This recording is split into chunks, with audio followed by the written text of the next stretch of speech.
নমস্কার। আগের দিনে ভগৎ সিংয়ের লেখা কেন আমি নাস্তিক বইটি যতটা পড়েছি তারপর থেকে পড়া শুরু করছি। তিনি বললেন যে স্থির হয়ে গেছে যে এমন একটা চিন্তাধারায় পৌঁছানোর কারণ আমার দম্ভ নয়। এই অভিযোগ খণ্ডন করার জন্য ঘটনাগুলোর বিচার করা যাক।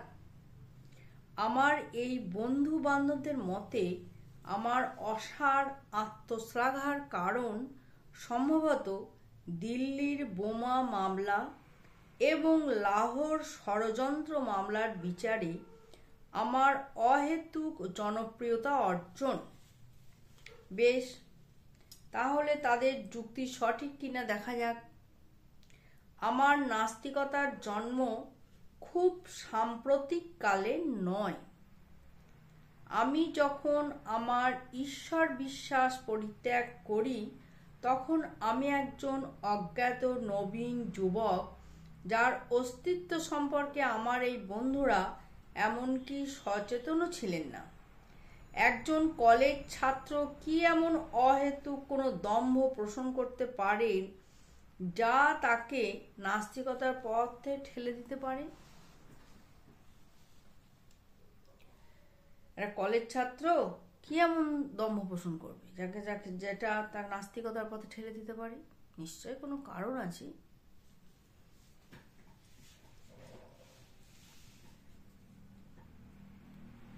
যদিও আমি কিছু অধ্যাপকের প্রিয় ছিলাম, কয়েকজনের অতি প্রিয় ছিলাম, ছাত্র হিসেবে কিন্তু কখনোই পরিশ্রমী বা মনোযোগী ছিলাম না। দম্ভের মতো কোনো অনুভূতি পোষণ করার সুযোগই আমি পাইনি। বরং বলা যায় আমি ছিলাম বেশ লাজুক স্বভাবের ছেলে, ভবিষ্যৎ জীবনধারা সম্পর্কে যার মনোভাব ছিল নৈরাশ্যজনক। ওই সময়ে আমি পরিপূর্ণ নাস্তিক ছিলাম না। আমার ঠাকুরদা, যার প্রভাবে আমি লালিত পালিত, তিনি ছিলেন একজন গোঁড়া আর্য সমাজী। একজন আর্য সমাজী আর যাই হোক নাস্তিক নন। প্রাথমিক শিক্ষা শেষ করে আমি লাহোরের ডিএডি স্কুলে ভর্তি হই এবং পুরো 1 বছর ওখানকার ছাত্রাবাসে ছিলাম।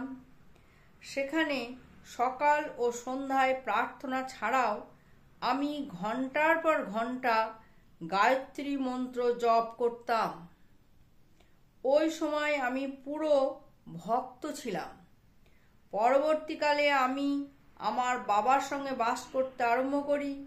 ধর্মীয় গোঁড়ামি সম্পর্কে তিনি ছিলেন উদারচেতা। স্বাধীনতার উদ্দেশ্যে জীবন উৎসর্গ করার জন্য আমার যে ইচ্ছা জাগে তা তাঁরই শিক্ষার ফলশ্রুতি। কিন্তু তিনি নাস্তিক নন, তিনি একজন দৃঢ় আস্তিক।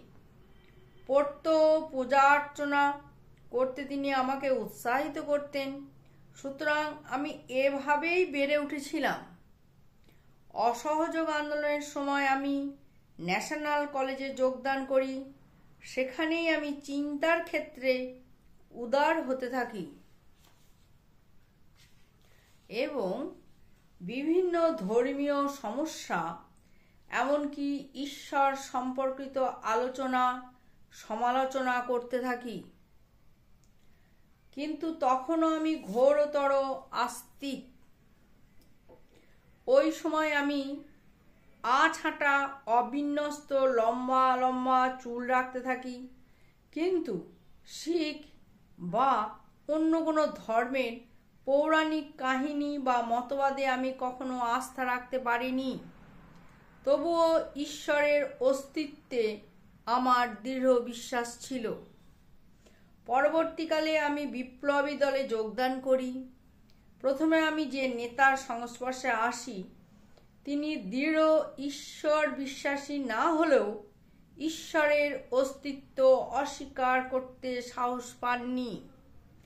ঈশ্বর সম্পর্কে আমার বারংবার প্রশ্নের উত্তরে তিনি বলতেন, যখনই তোমার ইচ্ছা হয় প্রার্থনা করো।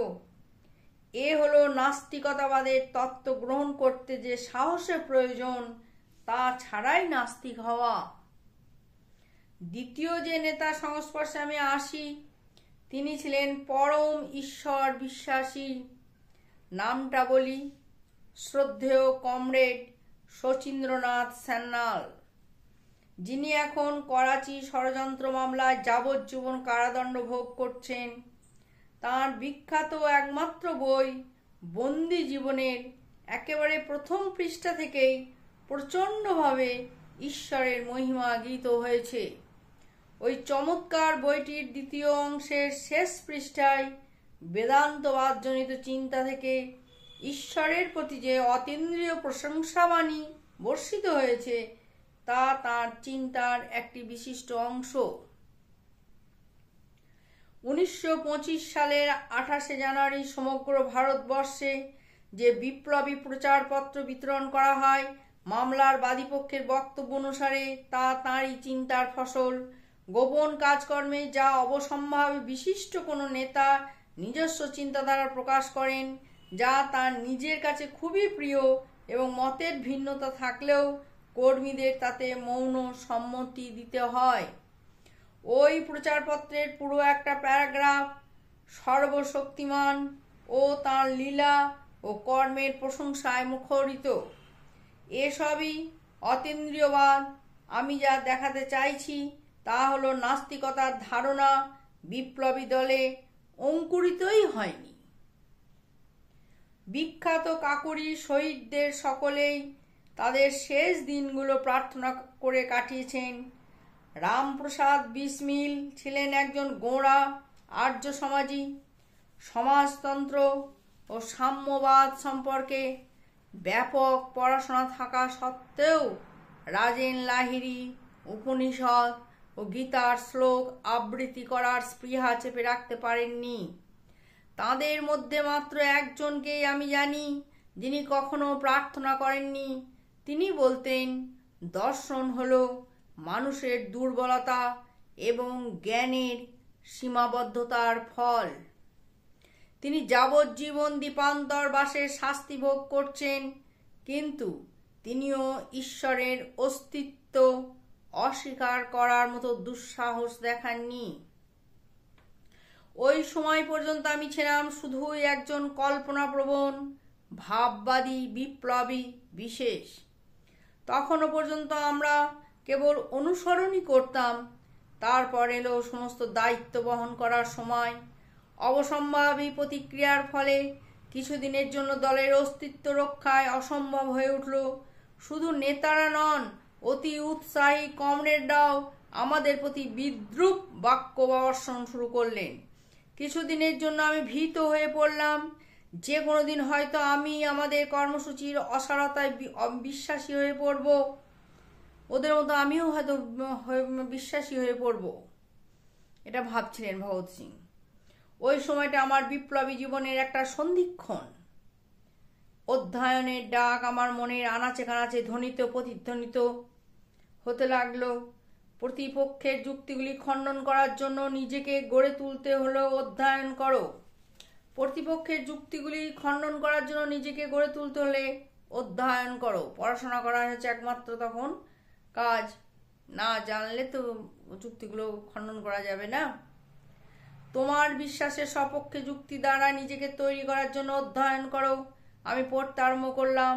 আমার পূর্বতন বিশ্বাস ও প্রত্যয় সমূহের উল্লেখযোগ্য পরিবর্তন ঘটে গেল। সহিংস পদ্ধতি সম্পর্কে ফাঁকা কল্পনা, যা আমাদের পূর্বসূরীদের মধ্যে প্রধান ছিল, গুরুত্বপূর্ণ মতাদর্শ তাকে স্থানচ্যুত করল। আর অতীন্দ্রিয়বাদ নয়, অন্ধবিশ্বাসও নয়, বাস্তববাদ আমাদের আদর্শ হয়ে দাঁড়ালো।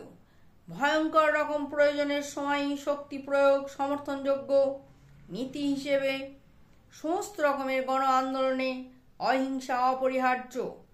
পদ্ধতি সম্পর্কে এ পর্যন্তই সবচেয়ে বড় কথা হলো আমরা যার জন্য সংগ্রাম করছি সেই আদর্শ সম্পর্কে পরিষ্কার ধারণা। কাজকর্মের যে ক্ষেত্রে যেহেতু তেমন গুরুত্বপূর্ণ কিছু ছিল না, বিশ্ব বিপ্লবের বিভিন্ন